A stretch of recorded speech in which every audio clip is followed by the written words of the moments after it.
Thank you for listening to Lone Star Community Radio.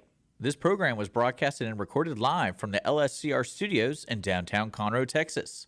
Lone Star Community Radio is supported by listeners like you. Donate and sponsor today. For more information on getting involved with Lone Star Community Radio, contact us at lscrstudios@gmail.com or visit us online at www.irlonestar.com.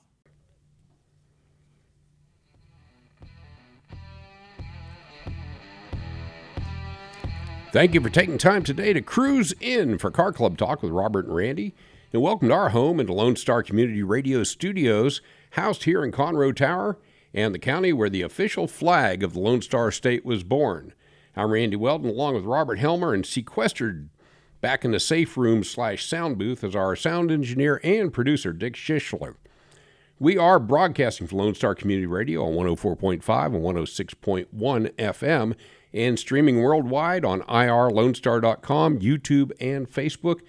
I'm Randy Weldon, and this guy is... I'm Robert Helmer, and we're your hosts today on Cruisin. And on today's show, we have Charles Williams of the Halloween Classic Car Show at the National Museum of Funeral History in Houston, Texas. And he's going to be zooming in with us, talk about the upcoming car show. And guest number 2, we're going to have also another zoom in. So we don't have any guests today in the studio, so everybody's zooming in. So he will talk about his upcoming, David Farr is the Mustang Times. Donald Farr of the Mustang Times. He's the author and editor of a new book called 60 Years of the Mustang. And he's going to come in and he's going to talk about his new book, and we're going to discuss Mustang Times and what's going on there. And let's see. And before we get to that, let's get to some automotive news. How about a current event? We were at the Wild Horse Show Saturday. We were. It was a good show. Yeah, it was a good show. It was hot. Randy was the DJ playing his favorite tunes. I had people begging me to stop. So that was a great show. So on the news side of it, let's get to the top 10 cars by car and driver for 2024. This was a great article, and if anybody has a chance to watch the video, they need to go to it and check out the video. The video was really great. What they do is they take 60 to 70 cars. They got this road that's marked off that they go down, and it's one weekend. And they test drive 60 to 70 cars during this whole weekend on the same street in the same conditions, doing, putting each car through the same process.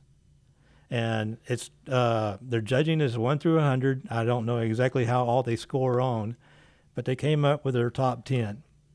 And so the list of the top 10 is pretty interesting. The Acura Integra Type S. It's a 4-door performance car that has it all, looks and performance. That was one of their favorites. And one of my favorites is the Cadillac CT4. Yeah, the Cadillac. Yeah, it's the Blackwing. This is the third time that the CT4, this sports sedan, is one of the best driving cars with the 472 horsepower turbocharged 3.6 V6 engine. And this is the 4th time it's been in the top 10. And following that is the CT5. It's a little bit larger, sports sedan. Great looking cars, really are. And another thing was the handling of the car. And number 4, Chevrolet Corvette. I was really happy to see the Corvette was on there, but it's the E-Ray. So it is a hybrid E-Ray. A what? Hybrid Corvette. It's a hybrid. Yep. Z06 is priced around $110,000 with a 670 horsepower 5.5 liter V8 hybrid. One of the things they complimented the Corvette about was the quickness, but most hybrids do have the quick acceleration, 0 to 60. It's one of the quickest Corvettes we've ever tested. Wait a minute. Hybrid meaning it's electric and gasoline. Gas, yes. Okay. Yep. So that's something new for Corvette. That was a learning for me too. Okie dokie. Yeah, the other one, the Honda Accord, with its continuing improvements of a single model over the decades, and that's what they love, the consistency of this car. It's reliability, and also they're talking about the interior and everything is just getting much better and upgraded. So it put it on the list. And the Honda Civic, a high mileage favorite for a commuter that doesn't break the bank. Kind of a price under $30,000. You need that nowadays. Yep. I'm gonna let you try number 7 here. The first EV. A Lucid Air Pure. Yes. Yeah. This is a beautiful car, and that's one of the reasons why it's on the list. It's sleek. It's futuristic. It's got a great appearance to it, and at $78,900, it's an upscale luxury model EV. Who's behind this car? Who are the That investors? I could not find. Because I really get hesitant when you see a lot of these, like the Tucker and cars that have gone by the wayside. When you see a name that you've not familiar with. Yep. I'm just curious. But they were. If you have something to do with the Lucid Air Pure, call us. Email us. Yeah, we'd love to interview you. We'd love to know more about this car, but it is beautiful. Number 8, the Porsche 918 Boxster. That's a good looking car. What can you say, man? It's Porsche. Yep. Yeah. Well, plus the handling of the on the road, they had like hilly areas that they were doing the test drive on. I'm sure they got a kick out of this car. The hell with the road. You ever been on one of these on a track? No. Well, yeah, an older Porsche, but man, what an experience. Really? Yeah, between that and the Vet, those are both great cars. I've always heard that these cars are like learning to drive again because the rear engine, it pulls from the back. Yeah.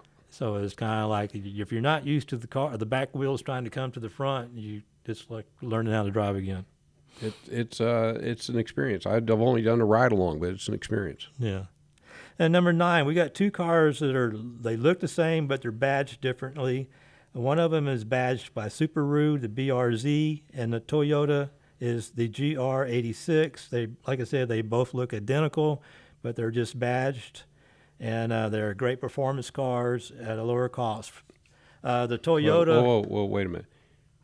I don't pay attention to a lot of what's going on with big corporations anymore, but Subaru and Toyota are 2 different organizations, right? Yeah, but this car, if you took the badges off, you probably wouldn't know it other than suspension and performance parts.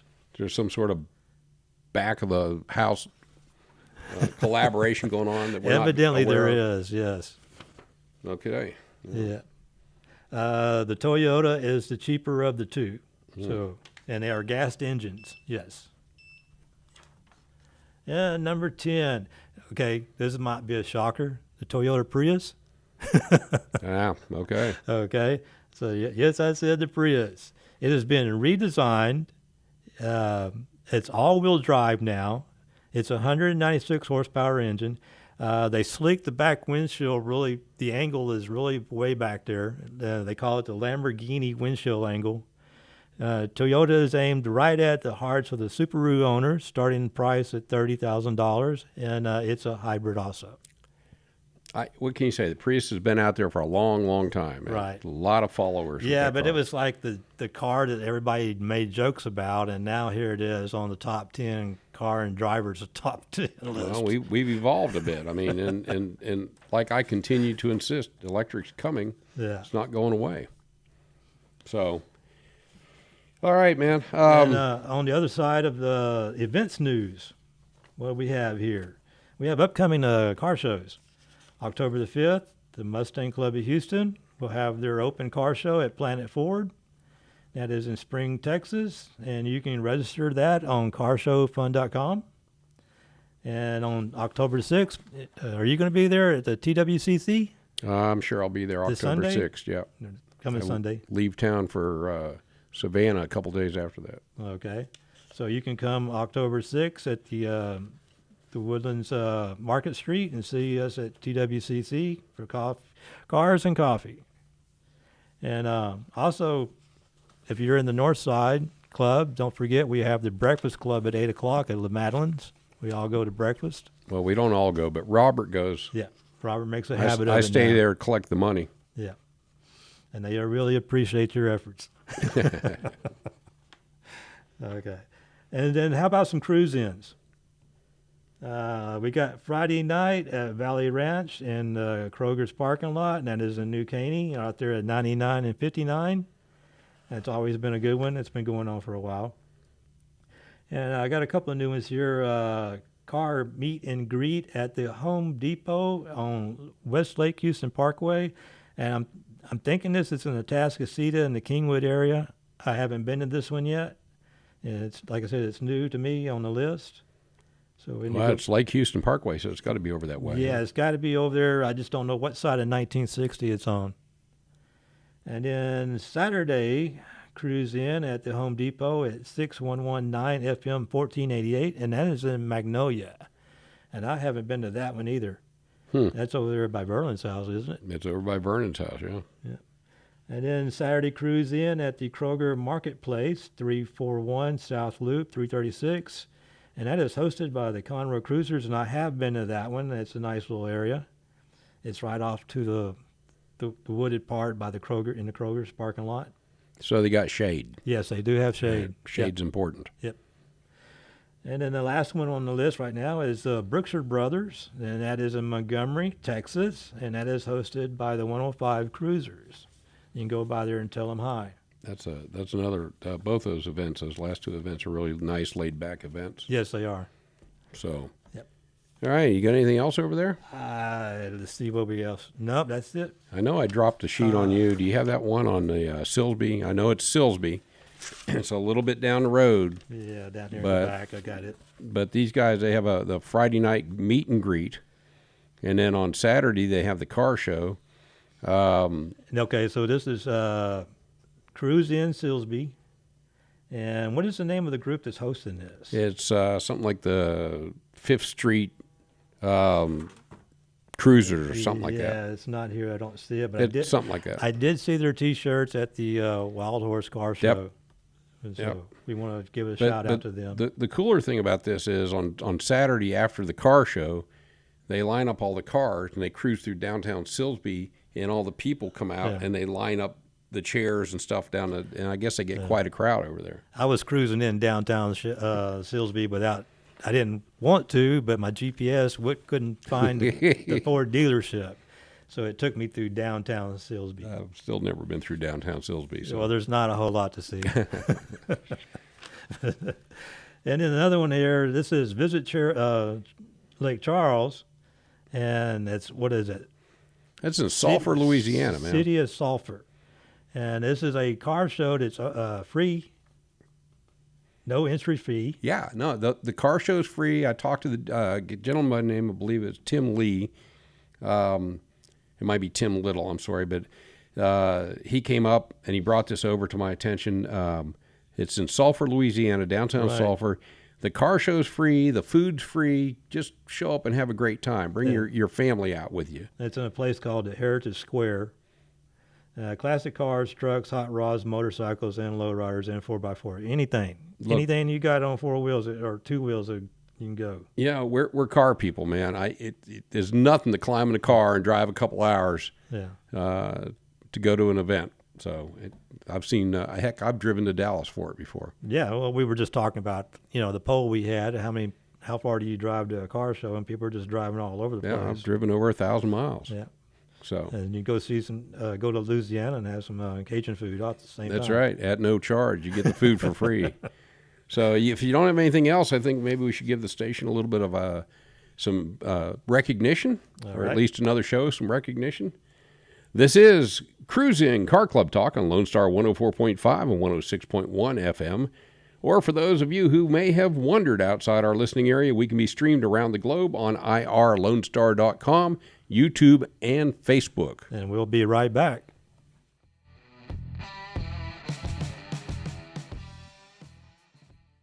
Okay, and now we're going to go to Dana Pritchard. She is zooming in, and she is with the Woodlands Car Club. Hello, Dana. Hi, everybody. Hello. Thanks for having me. Hope everybody's doing good. Oh, yeah. So what's new with you? Well, actually, I wanted to tell everybody a little bit about the Woodlands Car Club when we first originated, for those people who don't know. Right. I know people have heard of it, and they heard of the Woodlands Cars and Coffee for a Cause, but a lot of people don't know exactly what the car club is Right. now, so I was just going to talk briefly about that. Okay, give us a brief history lesson. Yeah. So back in 2001, it was a local group of car enthusiasts in the Woodlands area. It was myself and my dad and some old-timers who just got together one night and just started talking about cars and how there was no actual gathering, meeting spot to share, the love of their vehicles, talk about their vehicles, or show them off. So that's when we decided to start the Woodlands Car Club, and we had a street meet on Saturday nights, every Saturday night. It was across from the Woodlands Mall on I-45 at the Chair King. There used to be a dollar movie theater. I don't know if a lot of people know this, but there used to be a dollar theater, and we used to gather every Saturday night. We'd have about a couple hundred people that would show up with classic cars, vintage, hot rods, all kinds of cars. And then we started having monthly meetings, and we had membership dues, and we had about 300 members. We had 2 car shows a year. We had one in the spring, one in the fall. Everything we did, we gave back proceeds back to a local nonprofit organization in Montgomery County. And as it evolved over the years, we just grew and grew. We had our first car show at the Woodlands Mall, and so that was kind of cool. We had over 300 cars there. And then when Market Street opened up, I think it was 2005, we had a car show there. And it was the Woodlands 8-year anniversary. We were celebrating, and I said, well, hey, let's go have a breakfast at Market Street and take some pictures because it was a nice backdrop. Right. And at the time, there wasn't a lot of car clubs in the Woodlands area. And there certainly wasn't any other street meet that we knew of that people were going to show off their cars. I think we were the only one at the time. And it may have been the Conroe Cruisers, but I'm not sure. And so I said, well, hey, let's get together on a Sunday morning and do the Woodlands, like a Cars and Coffee type thing. The Woodlands, so I named it the Woodlands Cars and Coffee for a Cause because, again, our motto is using our cars to give back to the community. Everything we do, we wanted to, contribute back to a local nonprofit. And so that's how the Woodlands Cars and Coffee for a Cause originated, stemming from the Woodlands Car Club. Fast forward to now, the Woodlands Car Club isn't a car club anymore with membership dues. As technology evolved and smartphones and everything like that, less and less volunteers. People wanted to just attend events, have a good time. They really didn't want to volunteer or work the events. So I just decided to keep the Woodlands Car Club name. Now we're just a group of volunteers that organizes local car events or goes to local, supports other clubs, and just goes under the umbrella of the Woodlands Car Club. But a lot of people don't know that in Houston there was a Cars and Coffee started back in the 90s. Right. And it was in the Post Oak area of Houston. And yeah, I think it was the vintage shopping center, wasn't it? It was before that. It was even before that, huh? Yeah, it was before that. And there was only a couple of Ferraris, a couple of Lamborghinis, and some sport bikes. And we used to follow them in our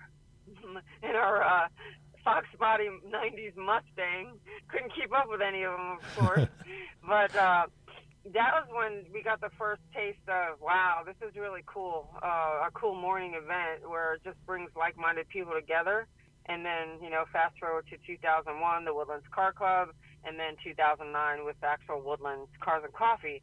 And a lot of people say, oh, coffee and cars. But I always say cars first because that's really what we love. That's what our enthusiasm, is inspired from, is the love of cars. And so I say cars first, then coffee. And, again, going back to donating to local nonprofits, raising awareness for them, too. So it's a win-win for everybody. Mm-hmm. And you've had a great relationship with Market Street, right? Mm-hmm. Yes, very close, very close. And you're on the Chamber of Commerce. Member of the Chamber of Commerce for 21 years, so I have a lot of resources, a lot of network, small business especially. Making some great connections there. Yep, and it's also the charities. I mean, we've donated to well over 65 local nonprofits since we started, and it's got to be over $150,000 now since 2001 that we raised and donated to. And the best part about it is that we're raising awareness for these charities, because Right. a lot of these nonprofits, they don't have government funding, they don't have corporate entity, contributions, financial, contributions to them. There are a lot of homegrown grassroots organizations that just stem from, people that are in need. Right. Whether it be, for children with diseases, or, we even have one for seatbelt safety. Local teenager died, from not wearing her seatbelt. So we're raising awareness about seatbelt safety. It could be anything, child abuse, or, children who foster out, age out of foster care. So what do? We're trying to raise awareness for organizations that need our help. So Right. the Cars and Coffee for a Cause is a great way to, have these charities on display to the community to learn about them, gives them exposure, and at the same time, people who want to be involved in the community, want to give back, but they don't have time to organize a fun run, a team for a golf tournament. They don't have a $500 or $1,000 to go to a gala at the Marriott for these charities that they do, these nice gala dinners, or just these fundraising dinners. Right. They just don't have the time or the funds. But to come to the Woodlands Market Street for the Woodlands Cars and Coffee, they show off their car, donate a couple of dollars, and here they are, making great contributions to the whole community with these nonprofits. It's just a win-win, and people love seeing the cars. Right, and they're made aware of more charities out there. There are some charities that I've read the pamphlets of. They're like, oh, this is a great cause. I didn't know these people were out here. So, yeah, it's a great exposure for the charities. And, it is, because you never know when you're going to need help Right. or assistance. And like you said, for the people who doesn't have the donation money, financial part of it, they can come volunteer. They can come volunteer at Cars and Coffee and help get the money, or they can volunteer for the charity. They can just ask to the person that we always have a representative of the charity at Cars and Coffee. And if you need to, possible. yeah, and if you need to know more about the charity, there's always somebody there. How do people get in touch with you, Dana? They can get in touch with me. We're on Facebook under the Woodlands Car Club, and also under the Woodlands Cars and Coffee for a Cause. And I usually make a reminder post on Facebook a few days before the first of every month, so people know what the latest information is, who the charity is. And in fact, we're starting the fourth quarter of the year coming up October 6th, and they have what they call Market Street doing what they call a sing-off. So this is going to be their fourth year, where they have a competition with all the local schools, and they have a singing competition. And whoever wins the singing competition, they are going to donate $10,000 between 3 schools to their choir and singing program. So that's where the money is going to be going for the October, November, and December for the Woodlands Cars and Coffee for a Cause and the Market Street Change for Charity program. So that's something new that we're going to be doing. Cool. Well, Dana, we're going to have to get out of here for now. We'd like to get you back in the studio to do a segment on, you've got a lot of background in the automotive industry, and especially with automotive enthusiasts, but we'd like to get you in here to do a segment on something that helps women, guide them a little bit better as they're getting their cars serviced and stuff like that, if you're open to that. Definitely. Yep, we got lots to talk about, lots of ways to help, for sure. There we go. I really appreciate you guys having me. Thank you so much. And thank you for Thank zooming Dana. in. You take care. All right, take care. Thanks, guys. Bye. Bye-bye. This is Car Club. This is Cruisin' Car Club Talk on Lone Star 104.5 and 106.1 FM. Or for those who maybe have wandered outside the listening area, we can be streamed around the globe on irlonestar.com, YouTube, or Facebook. And we'll be right back.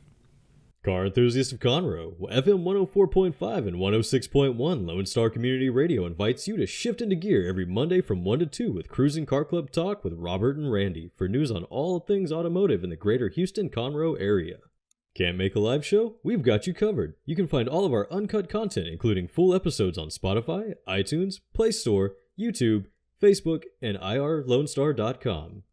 Again, that's Mondays 1 to 2, Cruisin' Car Club Talk with Robert and Randy. See you there. We are back and appreciate you spending time to cruise in for Car Club Talk with Robert and Randy.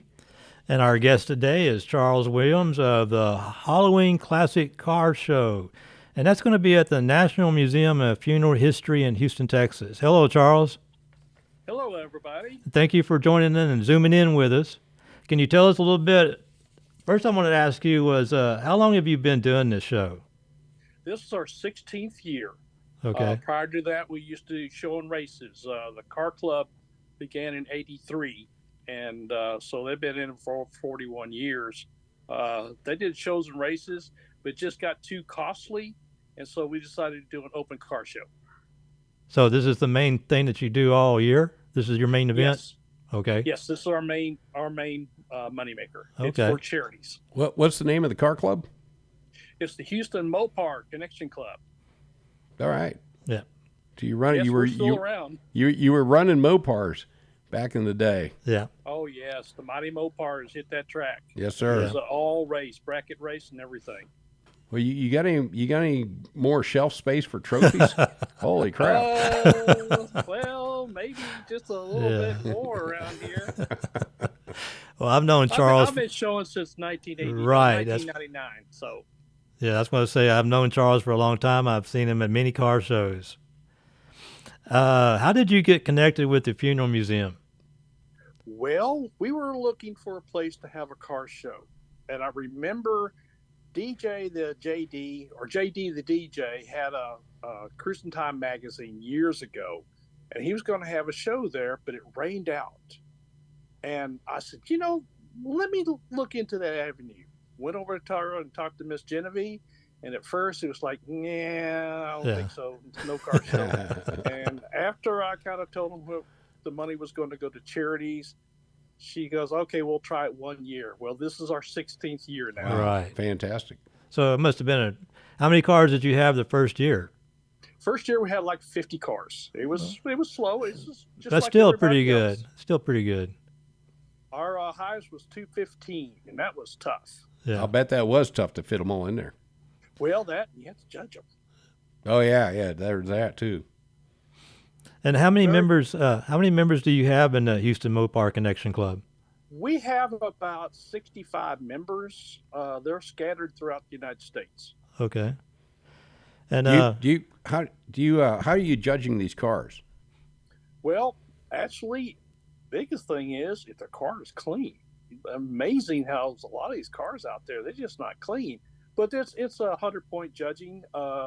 The Houston Classic Chevy Club, they're the ones who are our judges, and we rely on different clubs to do our judging. They've been doing it for 10, 12 years now. So it's a point system. It's no favoritism, and there's no people choice or anything like that. It's straight up judging. But now you put on this show, and I'm sorry? assuming you're the one that is responsible for creating the show and presenting the show, and Yes, I'm assuming that you have volunteers to help you as well.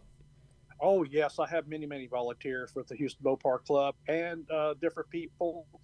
The Houston Police Academy alumni, they come out and help too at the gates. that's pretty good. Yeah, that is. I seen on your website you have a little disclaimer at the bottom that says y'all are not Not only connected dumping to the bowl of Chrysler. candy, but they were dumping the whole candy bowl, and so we started charging $10 a person, $15 a couple or family. Okay. I got a question about your website though. Yes. You have a little disclaimer down at the bottom. It says you are not connected to Chrysler in any way. I was just wondering, Yes. did they make y'all put that on there?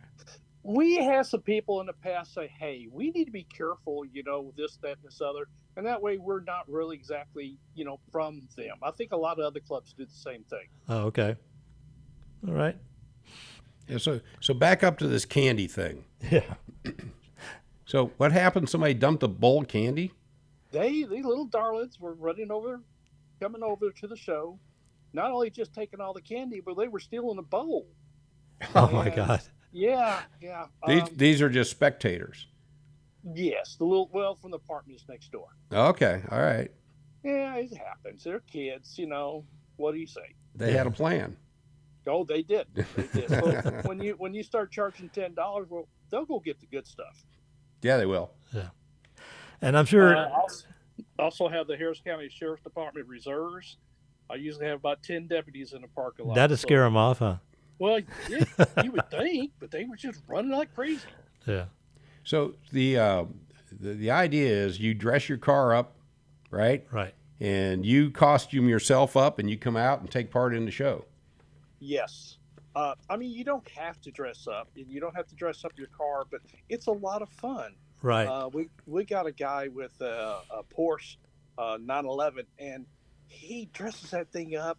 I mean, a couple of years ago, he had it dressed up in Sopwith camel, had the props on it and wings.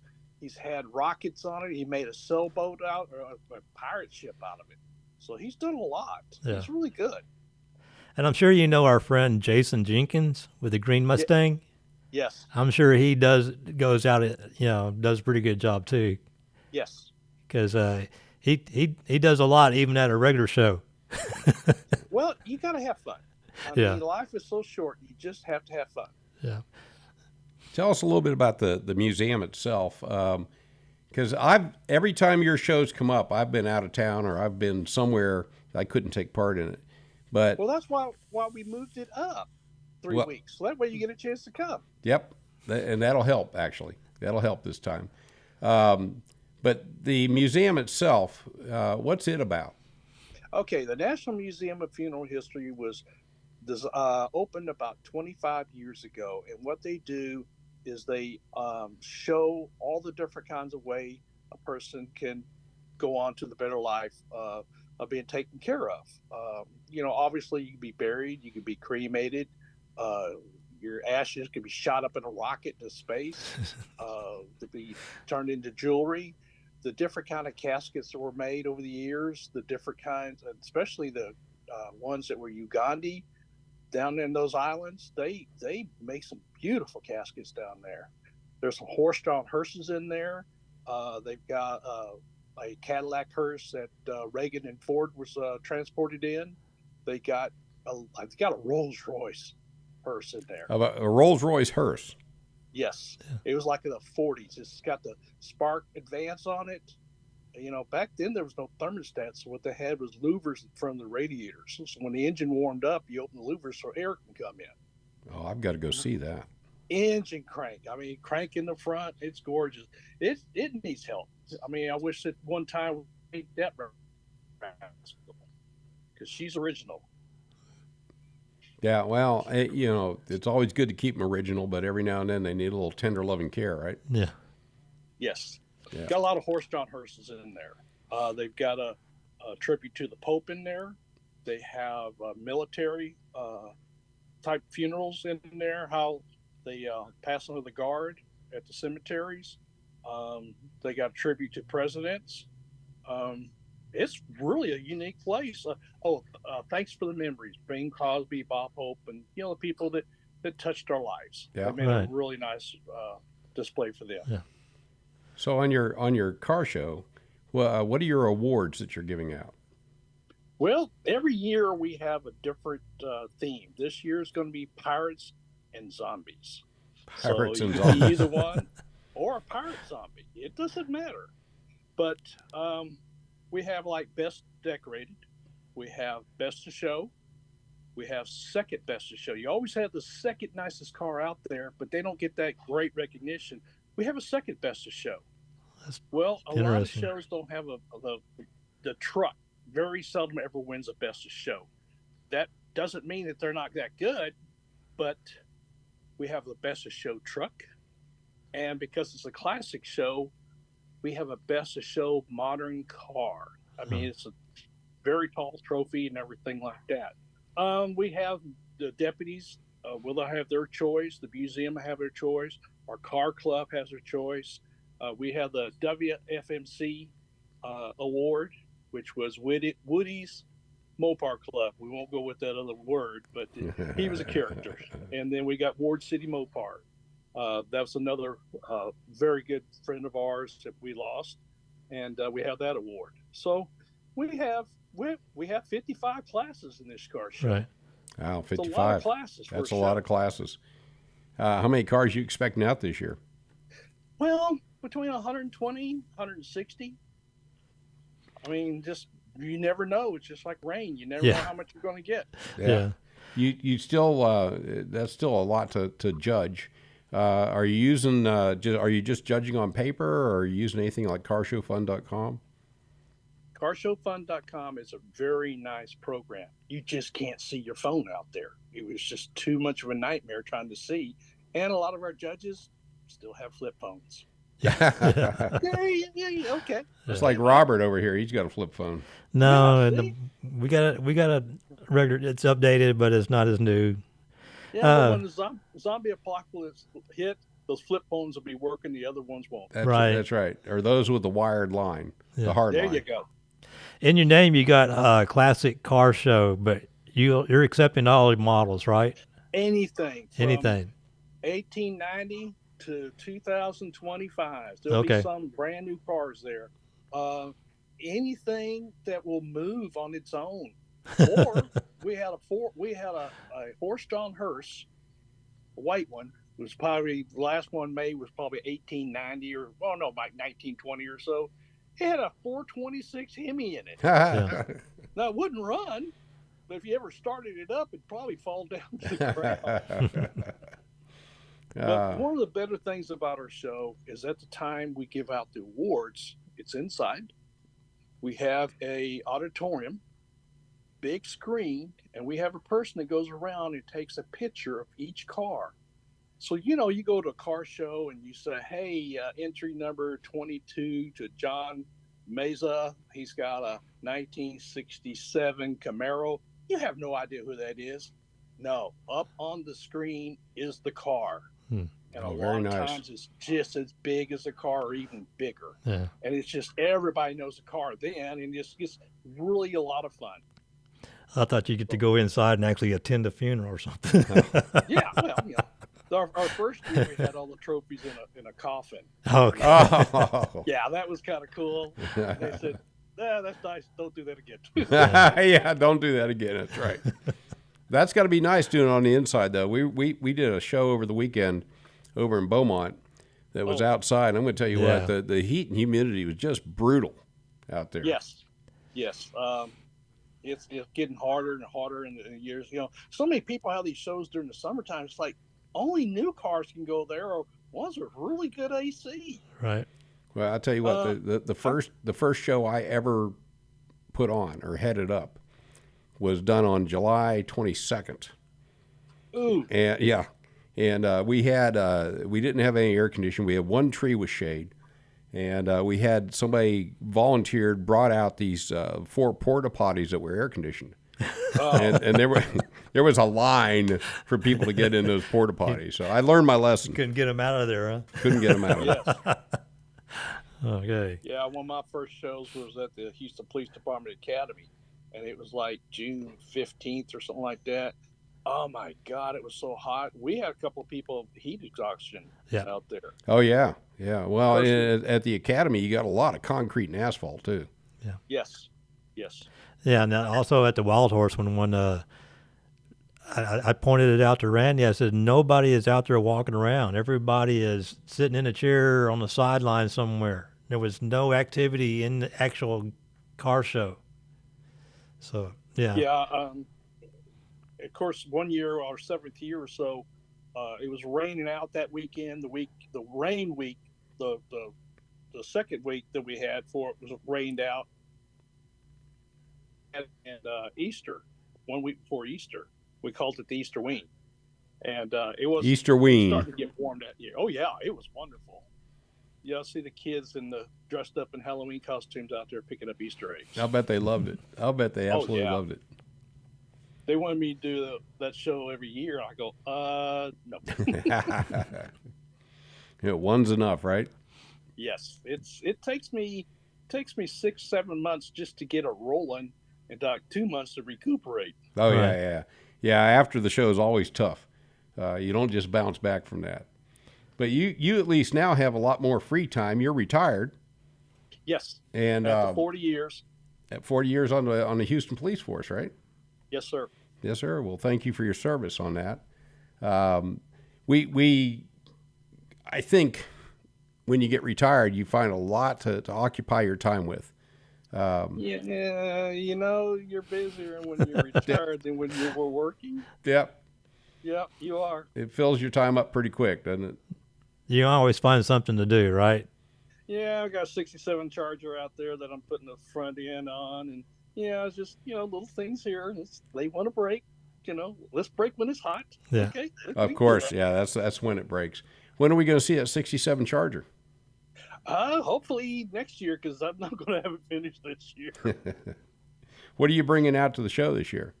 Normally, because I carry all the equipment out and everything, I very seldom ever get a chance to bring one of my cars. If that, I'll bring the Roadrunner. Yeah. Are you trailering everything? I have to with all the equipment that I'm carrying. Yeah.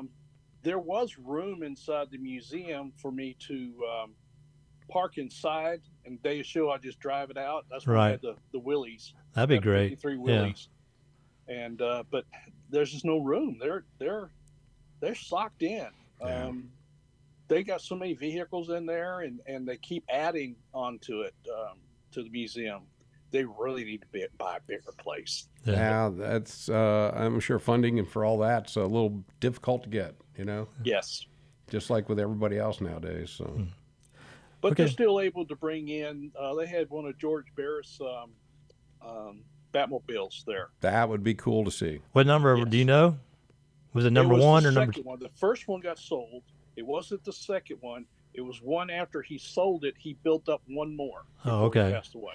Well, over at the Gullo Museum, they have one over there, and they're claiming that's the number 3.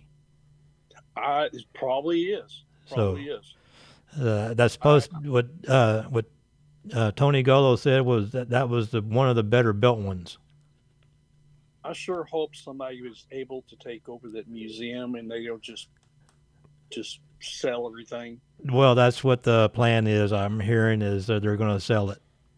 Yeah, that's what I talked to Gullo. I was going to put the Willys there because I don't have any kinfolk that I can leave the Willys to. Yeah. And my mother bought this car brand new, so I kind of want to put it somewhere. And I asked him about keeping it there, and he goes, "Well, you can keep it here." I said, "What's going to happen when you go?" He says, "All the cars are going to get sold." I go, "Wow." Yeah. Yeah. Yeah, it's a shame. Yeah. I wish I could be there on the pre-bid war. Yeah. You went on that list. Oh, those Superbirds. Yeah, that's my dream. I was in Vegas when he bought that Superbird. So. Really? Yep. I was at Barrett Jackson that year. Nice. Yep.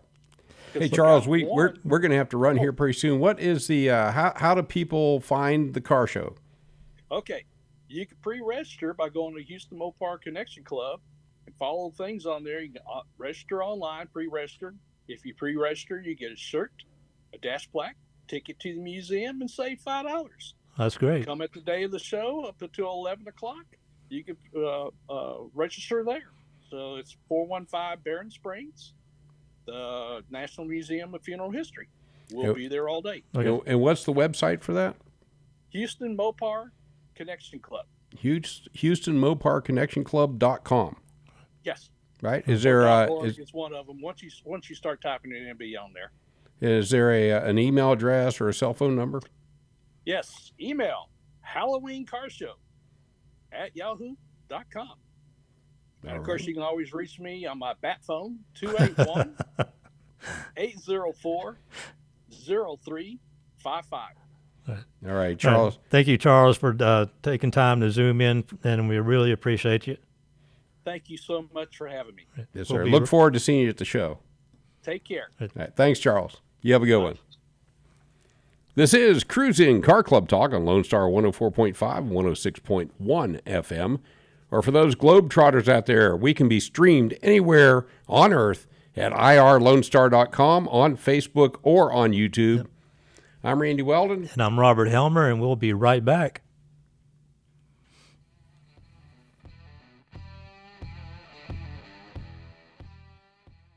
Every Friday, tune into Texas Ticket on Conroe's 104.5 and 106.1 FM with Armando Nino of Gull Lake Conroe, focusing on Montgomery County area events and places.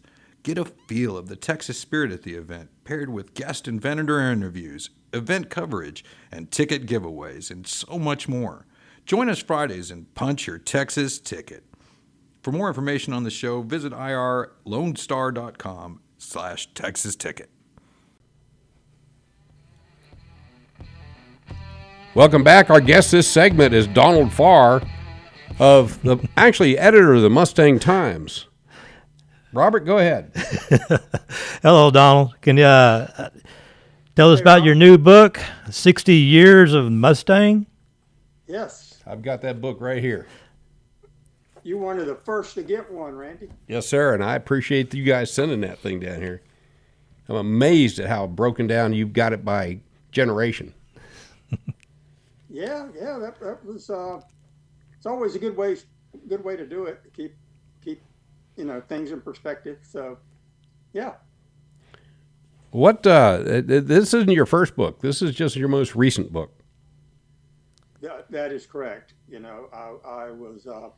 My first books were done with Dobbs Publications, Larry Dobbs. When I was with Mustang Monthly, we did Mustang Recognition Guide and How to Restore Your Mustang. So those were my first books. And then it was like 2011 when the new Boss 302 came out that Ford contacted me about doing the launch book for that. And that kind of got me going again. So I think I've done 10 books for motor books now. Yeah, that's great. When you were doing the Mustang restoration books, was that shortly? I always bring this up to Donald. Was that shortly after you ran your Mustang off the side of the mountain? Wasn't long. Yeah, years after, but I had somebody else do it. We didn't do it for the book. So. Yeah, okay, all right.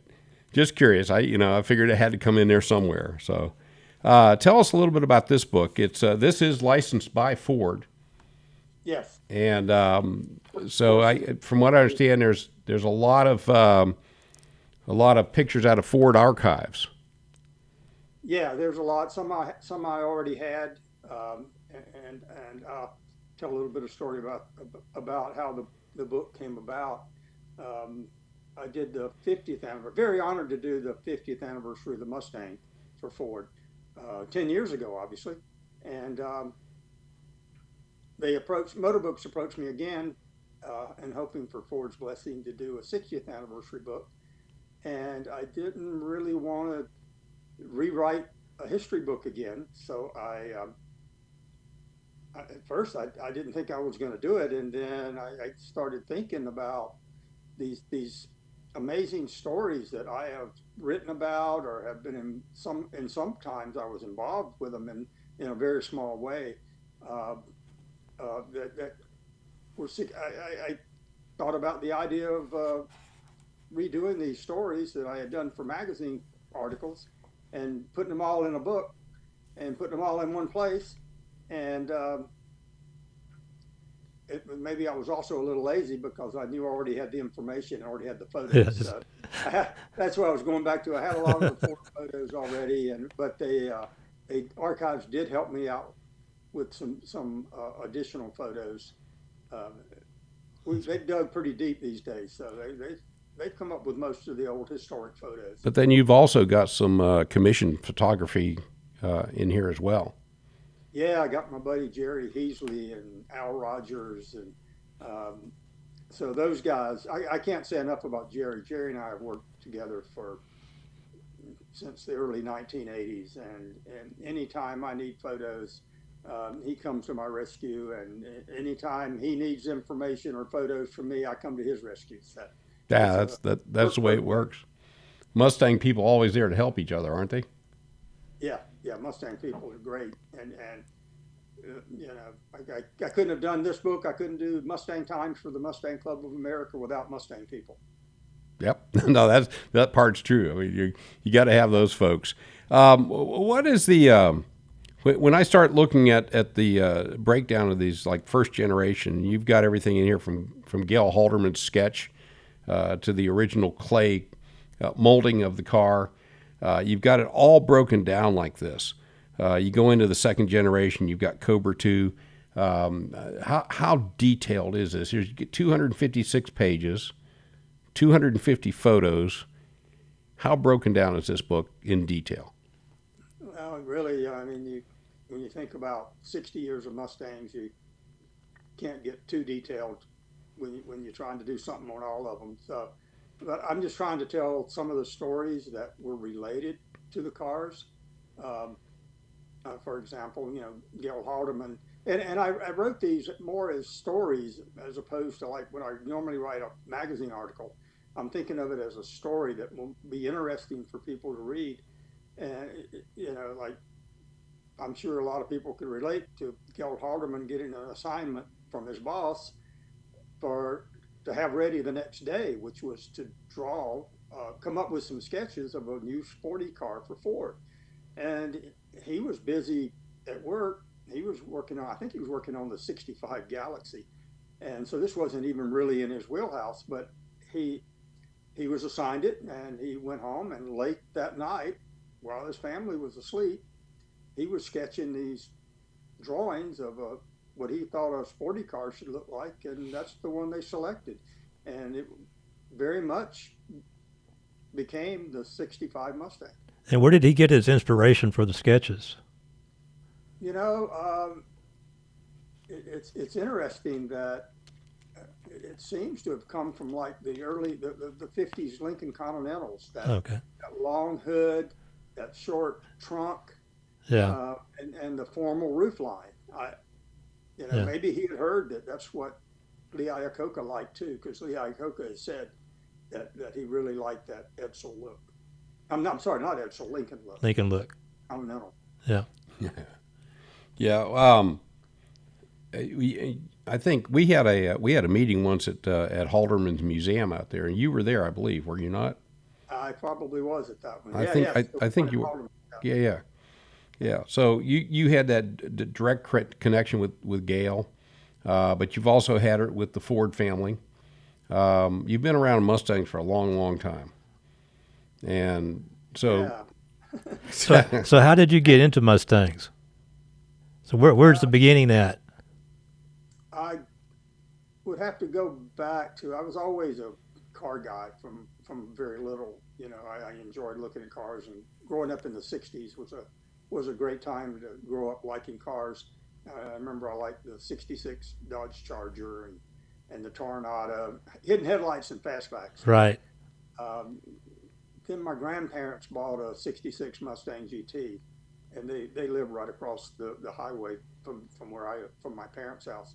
And I just remember how excited I was that they got a Mustang, and everybody in the neighborhood was talking about it.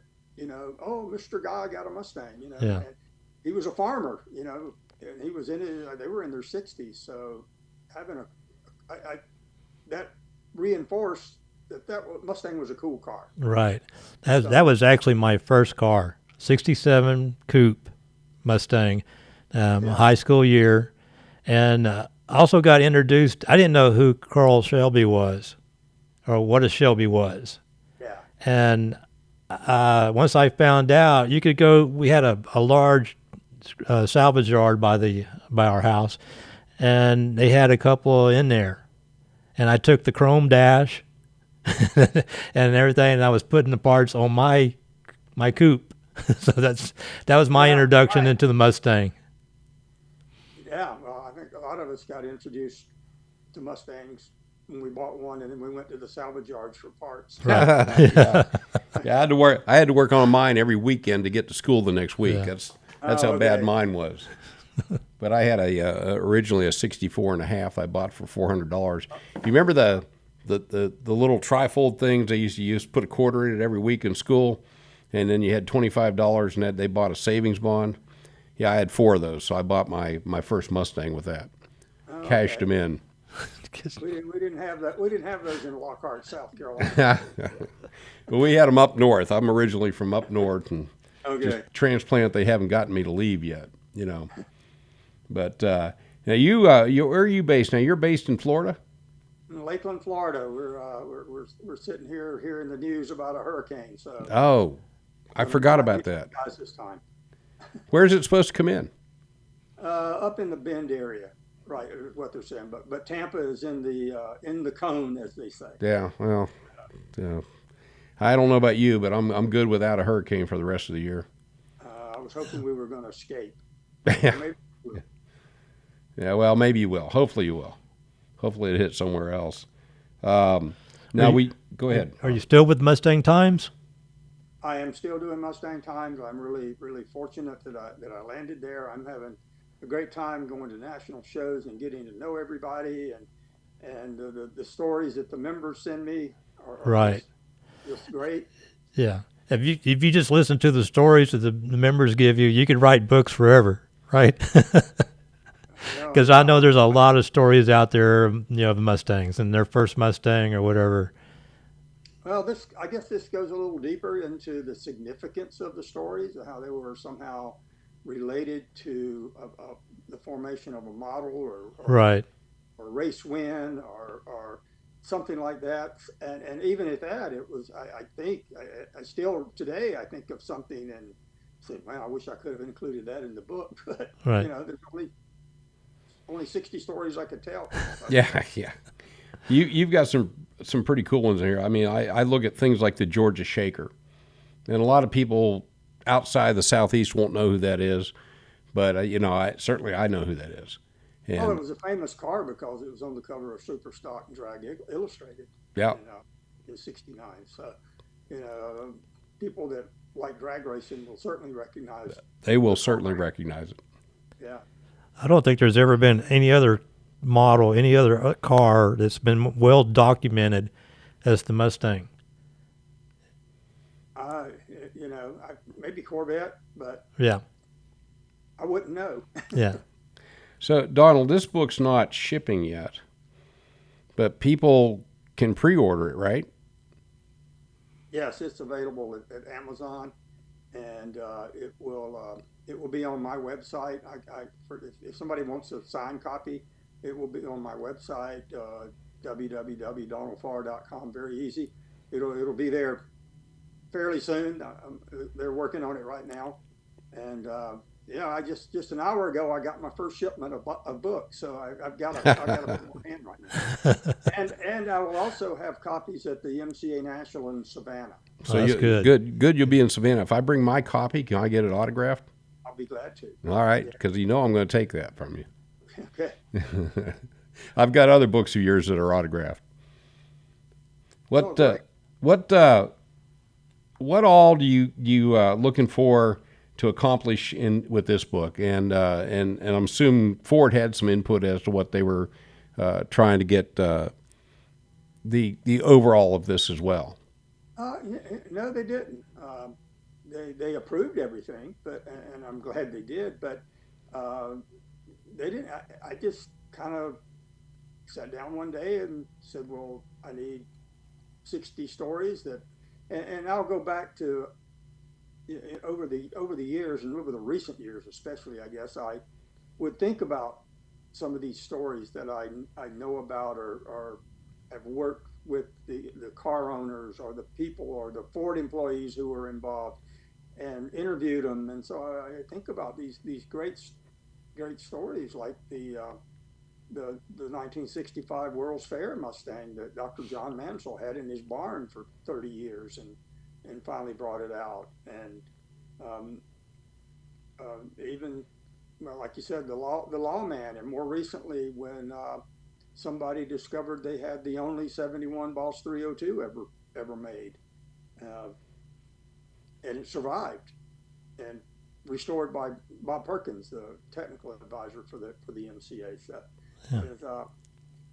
and it goes right up through the years. I was there for a lot of these stories. I think about the Halloween night in 1987 that I went down to Sebring because Steve Saline had told me that he was racing for a championship. So I was there tonight that the Saline Mustangs won their showroom stock championship. That was an amazing story within the story. You have to read the book to get the whole story. But I'm going to have to dig into that one. Yeah. Exciting evening. Yeah, I'll have to dig into that. I had an interview with Steve in Birmingham, Yes. so I'm going to have to read into that story. He is just a regular guy that he just loves the racing part of this stuff. So for you to have been there had to have been something special. Yeah, I had just met him a few months earlier, I think, at the Mid-America Shelby meet, and he must have reached out to me to tell me that they were going for the championship and invited me down to Sebring. And I remember, he is such a fun, dry-witted, jovial guy. That night, he was not. He was tensed up. Yeah. I can see when he can get that way too. Yeah. He there's times when he's all business. Yes, sir. Well, you were also when the Bullet got auctioned off, and there's another story where that was in they drove that as a family, and then they decided they wanted to park it, and but because it's not been restored or anything, it's the value of it went way through the roof. Yeah, I had followed that story. My friend Brad Bowling had gotten to know Mr. Kernan, the owner, and who kept the car very secret. And Brad wrote a couple of stories about the car and in Mustang Monthly, for Mustang Monthly, and could not reveal who owned it or where it was. And so that always piqued my interest. Hopefully one of these days the car will come to light, and it happened in an amazing fashion at the introduction of the 2019 Bullet by Ford. And Mr. Kernan's son, Sean, drove it on stage. Yes. What a reveal for an old car. Yeah, that was a cool reveal. It really was. And there's a rumor about the number 2 car, the stunt car. Yeah. That it's in Mexico somewhere, and it's in... I heard that it's made its way to California, but I can't confirm that. Okay. I know someone who has actually seen and looked at it and said there's not a whole lot of the original car left. Right. Again, I haven't seen it, so I don't know for sure, but I heard it was being restored. Yeah. Oh, okay. Well, I'd heard Kevin Marty was talking about it, and he was talking about how the gentleman from Mexico was calling him and saying, "Hey, I'm cutting out this part or that part," and Kevin's like, "Stop! You're costing yourself the value of that car." Yeah, well, it was Kevin who told me about it, and Kevin also saw that they had already started cutting on the car and said, "Well, where's this piece? Where's that piece?" Because they were, it was like the piece of the trunk that had the hole cut in it, so the camera wiring could run. And they said, "Oh, we sent it to the salvage yard." And Kevin said, "Y'all better go get it." And they did. He was still there when they came back with a pickup truck with the old cut out piece of the sheet metal in it. But they were important to the car, and Kevin knew that. Yep. Well, I can't wait to dig more deeply into this book. I appreciate the pre-release of it from your publisher and you, and look forward to help promoting this thing a little bit for you here. So I certainly appreciate getting the word out. It's been an honor to have been writing about Mustangs now for 44 years for a living. Yeah, and a great job, isn't it? Yeah, it's better than working at my dad's feed store. That's got to came from. I got to think anything's better than working at the feed store, 60 hours a week, hot and cold, and yeah, loading, unloading trucks. My back still hurts. So tell us again how people can order your book. Obviously, Amazon. I believe the release date for Amazon is October 21st, and I'm pretty sure that it'll be in major bookstores at the same time. I'll have copies at some of the MCA Nationals, like I said, the one in Savannah coming up in 2 or 3 weeks, and some of the shows next year. And of course, if you want a signed copy, I'll have them at www.donaldfarr.com. Okay, now I'm sure they're going to be under Christmas trees on all December. Oh, that's going to. I think that was Motorbook's idea of having it out right about now. Yeah. This is a pretty heavy book. Do you have any idea how much this weighs? 4 pounds or something. It's got a lot of weight to it. So I can tell you the boxes that came to my front door here just about an hour ago. They were 7 to a box, and they're pretty heavy. This is I think, if I'm not mistaken, it's $55 for the book. Correct. $72 in Canada. I'm not sure. I read that somewhere. So right. Motorbooks would be right on that. Yeah. Yeah. All right. Well, Donald, thank you for taking time to come on with us, and I'll look forward to seeing you down in Savannah. Okay, yeah, help me move some books. Yeah, there you go. Happy to do that. Thank you very much for zooming in with us. Cruise in. All right, thank you for having me, guys. All right, you take care. And that's it for this episode of Cruisin' Car Club Talk. I'm Randy Weldon, and this is Robert Helmer. And locked up back there in the safe room / sound booth is our sound engineer and producer, Dick Schischler.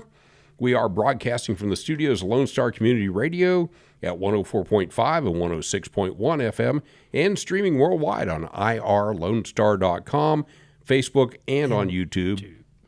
And we'll look forward to spending time with you on the next episode of Cruise In Car Club Talk with Robert and Randy. See you next time.